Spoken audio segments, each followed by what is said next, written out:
Welcome to the IRADIMED Corporation Third Quarter 2025 Financial Results Conference Call. Currently, all participants are in a listen-only mode, and at the end of the call, we will conduct a question-and-answer session.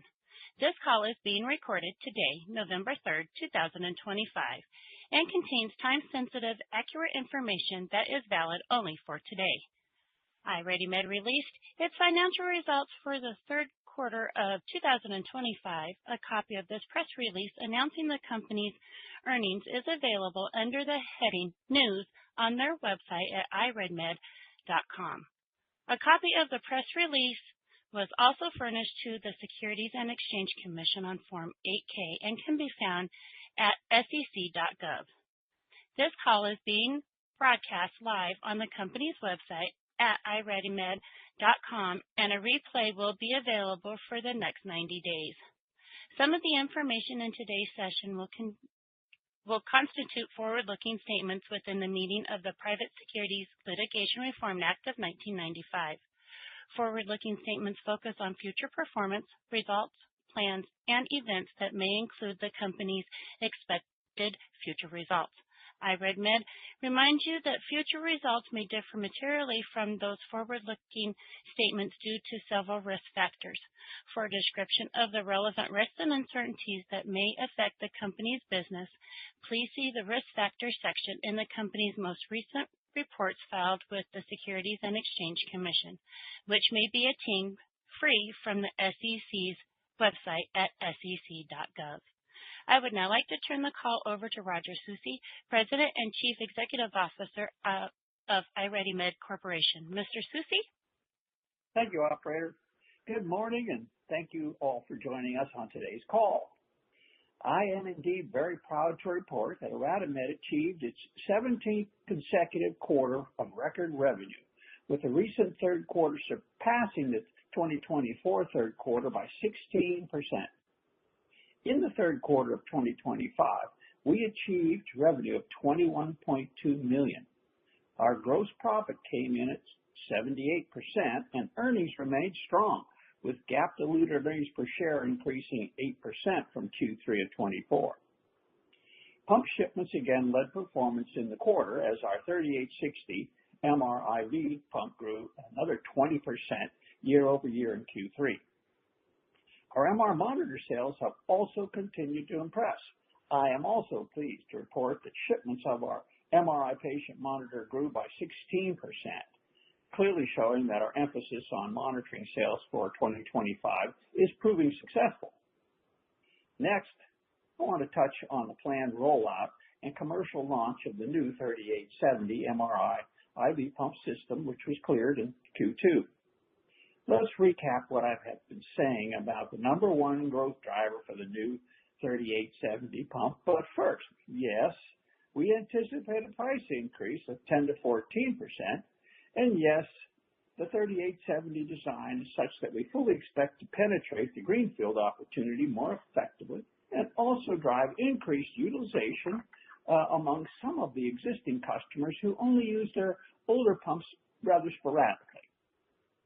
But most significant increases come from the large replacement opportunity, which is the number one driver we see step changing the pump revenue, and will continue to be our key growth driver in pump area for several years to come. It is very telling that even the old 3860 model delivered 20% growth in the third quarter. This driven mainly by limiting, again, our extended maintenance offering to pumps under 7 years old. Two pumps, rather, under 7 years old, which has brought in replacement orders for about a third of the pumps in that 7 and up age group. With the new state-of-the-art 3870 pump having 20 years of technological advancement over the aging 3860, we anticipate a significant demand to replace the very large pool of older 3860 model pumps, starting now at the 5-year and older level. Consider that in the U.S. market alone, there are approximately 6,300 5-plus-year-old or older 3860-61 pump channels up for replacement. and we currently sell approximately 1,000 such channels annually in the domestic market. We will target adding another 1,000 channels per year in sales through replacement sales out of that existing 6,300 units that are over 5 years old. This will be our target starting in Q2 and throughout the rest of 2026. And as you can see, replacing 1,000 channels per year leaves many thousands more to replace in the years to come. To put numbers to this opportunity for our domestic business only, selling north of 2,038.70 pump channels annually at the slightly higher anticipated ASP, we would be approaching nearly a $50 million revenue run rate for pumps. Adding disposables and maintenance, international sales, and the MR monitoring business, one can understand our confidence in breaking into the $100+ million revenue range. I'd like to provide our thoughts as to timing on the rollout of the 3870.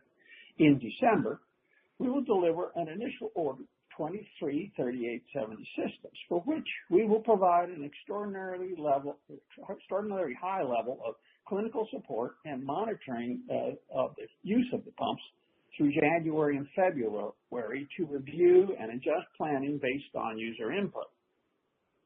The full sales team rollout in the U.S. will begin after the national sales meeting in the third week of January. Given the time required for our hospital customers to be sold, approve funding, and issue orders, we expect bookings to build beginning in Q2 and ramp significantly in the second half of the year. We expect to maintain quarterly revenue in the first half of 2026 through the increasing MRI monitoring business and our 3860 pump backlog. Now let's discuss our updated financial guidance. For the fourth quarter of 2025, we expect revenue now of $21.4 to $22.4 million and anticipate GAAP diluted earnings per share of 43 to 47 cents and non-GAAP diluted EPS of 47 to 50 cents. For the full year 2025, we are raising our guidance to $82.5 million to $83.5 million, up from our prior range of $80 million to $82.5 million. GAAP diluted earnings per share is now expected to be $1.68 to $1.72, up from $1.60 to $1.70. And non-GAAP diluted earnings per share is expected as $1.84 to $1.88, up from $1.76 to $1.86. We also remain committed to delivering value through our 17 cents per share quarterly dividend declared for Q4 and payable on November 5th. I'll turn over the call to Jack Glenn, our CFO, now to review the quarter's financial results. Jack? Thank you, Roger, and good morning, everyone. As in the past, our results are reported on a GAAP basis and non-GAAP basis. You can find a description of our non-GAAP operating measures in this morning's earnings release and a reconciliation of these non-GAAP measures to GAAP measure on the last page of today's release. For the 3 months ended September 30th, 2025, we reported revenue of $21.2 million, a 16% increase from $18.3 million in the third quarter of 2024. This growth was driven by strong performance across our product lines, with MRI-compatible IV infusion pump systems contributing $8.3 million, up 20% year over year, and patient vital signs monitoring systems contributing $6.9 million, up 16%. Disposable revenue grew 12% to $4.1 million, reflecting increased utilization of our devices, while ferromagnetic detection systems also saw solid gains. Domestic sales increased 19% to $18.1 million, and international sales remained consistent at $3.1 million. Overall, domestic revenue accounted for 85% of total revenue for Q3 2025, compared to 83% for Q3 2024. Gross profit was $16.4 million, up 16% from $14.1 million in Q3 2024, with a gross margin of 78%, compared to 77% in Q3 of 2024. The strong margin performance was especially noteworthy as we moved manufacturing operations into the new facility at the beginning of the quarter and stayed on track with our shipment and cost of goods sold targets. Operating expenses for the quarter were $9.7 million, up 15% from $8.4 million in Q3 of 2024, driven by higher sales and marketing expenses to support our growth and modest increases in general administrative costs and research and development expenses. The increase in sales and marketing expenses was primarily due to higher sales commissions for our direct sales force in the U.S. as they exceeded their bookings plan in the quarter. Income from operations grew 17% to $6.8 million from $5.8 million in Q3 of 2024. Tax expense for the quarter was $1.7 million, resulting in an effective tax rate of 23.6%. The increase in the effective tax rate was primarily due to a catch-up in the quarter, with our projected effective tax rate for the year now estimated at 22%.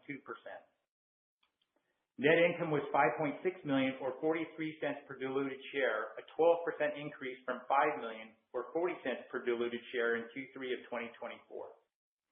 On a non-GAAP basis, net income was $6.1 million or 47 cents per diluted share, up 9% from 43 cents, excluding $500,000 of stock-based compensation expense net of tax. Now turning to our balance sheet. We ended the quarter with cash and cash equivalents of $56.5 million, up from $52.2 million at year-end 2024. Cash flow from operations was a strong $7 million for the quarter and $19 million year-to-date. Free cash flow, a non-GAAP measure, was $5.7 million for the quarter and $11 million year-to-date, reflecting capital expenditures of $8 million year-to-date, primarily related to the new facility. Final payments totaling approximately $1.3 million for the facility were made in the third quarter, bringing the total construction cost to approximately $13.3 million.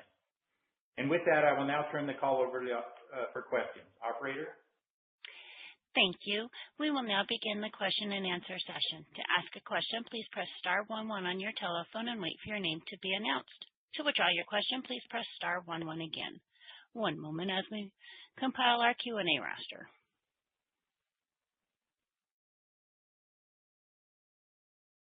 Our first question is going to come from the line of Frank Takkinen with Lake Street Capital Markets. Your line is open. Please go ahead.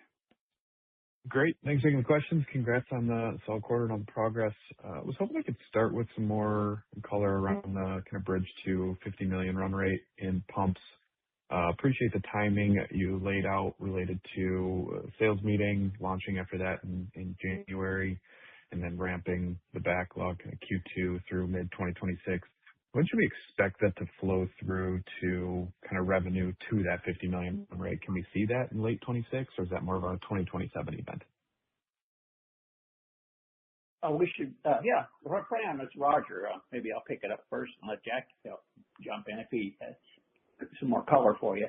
As I said, most of that, given that we start, pounding the pavement, shall we say, to sell 3870 here in the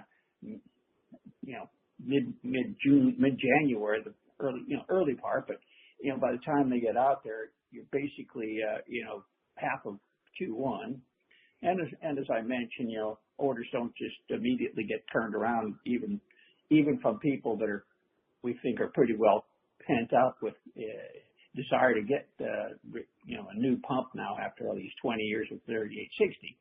So yeah, the story is in the back half of 2026 for revenue. We anticipate bookings and so forth. We'll be able to report on in the first half certainly, but the real revenue will start to ramp up in the third and fourth quarter. And so yeah, that by that fourth quarter, we think it'll be pretty clear that we're doubling the number of pump channels that we're booking certainly, and the revenues should start to reflect that as well. Got it. That's helpful. And then I wanted to follow up on one comment in the press release. I think it was along the lines of, despite some inefficiencies with the transition, we maintained a 78% gross margin. Quite honestly, I figured that would be followed with our gross margin was negatively impacted and below expectations, but that was still above expectations. is this maybe kind of hinting at the fact that you can get even better gross margins out of this product, potentially into the 80%? Or how should we kind of read through on that inefficiencies and how that impacted the quarter? Well, I think it shows that we did a great job, transitioning, moving the entire operation across Orlando, essentially, and getting it plugged in and running again. That we didn't have any glitch negatively impacting, revenues and subsequently, cost of goods. But I think the real impact there is that the revenue, the stuff that we did ship out by and large in Q3 was heavily domestic. And so that is probably what accounts for that 1% boost in the gross gross margin. So can it be sustained? Well, as we get quarters where domestic business is a little bit on the lesser side from international business, that will fluctuate probably by that point. Okay, that's helpful. I'll stop there. Thanks for the questions. Thank you. And one moment for our next question. Our next question comes from the line of Kyle Bowers with Roth Capital Partners. Your line is open. Please go ahead. Great. Thanks so much, and congrats on the great results. Maybe we can talk a little bit about inventory levels for 3860 and 3870. Maybe first on 3860. Obviously, demand is still very strong here. It doesn't sound like any air pockets, which is impressive. Is pricing stable on that, or are you planning on maybe sort of providing any sort of discounted levels there as you kind of roll off that inventory and move into 3870? Kyle, hey, nice to have you on board here with us, by the way, and hope to meet face to face soon. But to answer your question, thank you. The question is a simple no. No, we haven't. It's surprising maybe, but yeah, that boost, that gift that keeps on giving from these old 3860 pump orders is straight at the ASPs we've always enjoyed. No discounting. No, haven't done that.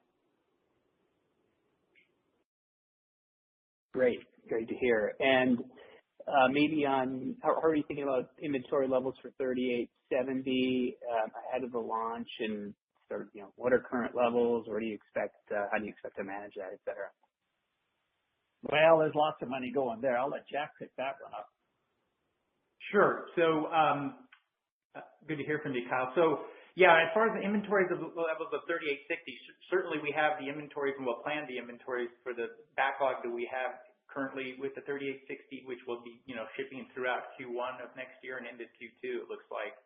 As far as the 3870, we are beginning those buys now, and so you'll see in Q4 we're building up inventory for those 3870s, and now will be appropriate build for Q1 and beyond. And so certainly we have the working capital from that perspective, no issues there.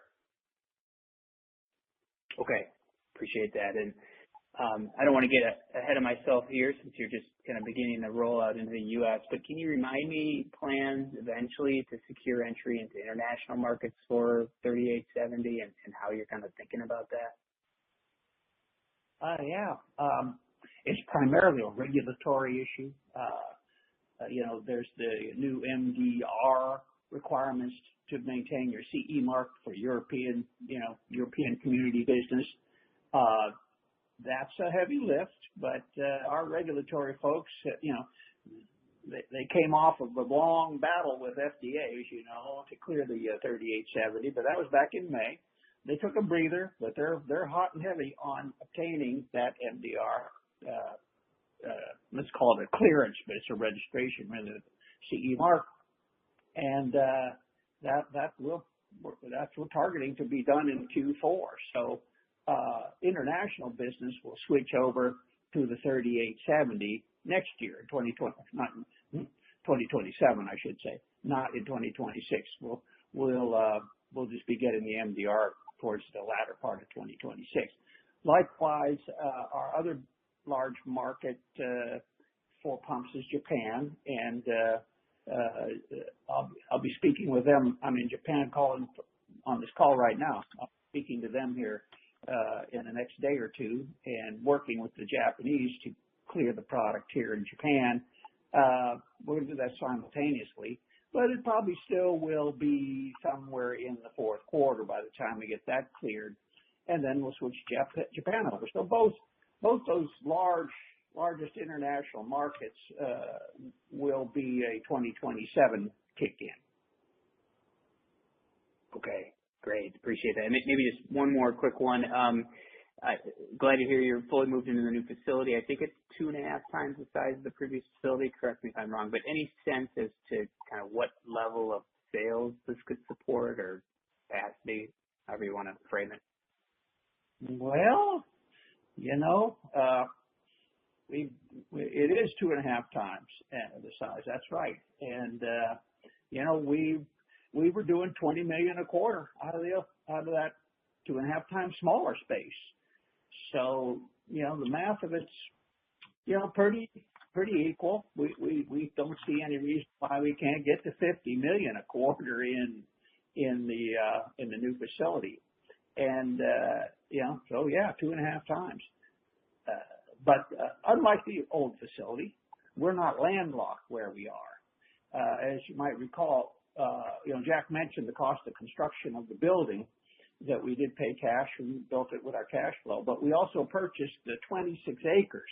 The building sits on about 5 or 6 of that. So there's lots of space around us that's ours and the way we constructed the building was so it could easily be expanded into that adjacent space that we own. So, we have plenty of space without spending another nickel on any construction or buying more land. And to expand the production side of the building into the land that we already own is not that heavy of a lift. So we have I guess paid forward quite a ways. There's plenty of capacity physically. Okay, I appreciate that. Thank you, Roger and Jack, for taking my questions. Great. Good to talk to you. Thank you. And this will conclude today's question and answer session, and I would now like to turn the conference back over to Roger Soucy for closing remarks. Thank you, operator, and I thank you all once again for joining today's call. And I look forward to displaying IRADIMED's ability to execute once again as we introduce our new MRIV pump and capitalize on the huge replacement opportunity throughout 2026 and beyond. Thank you. Thank you. This concludes the call. You may now disconnect. Everyone, have a great day.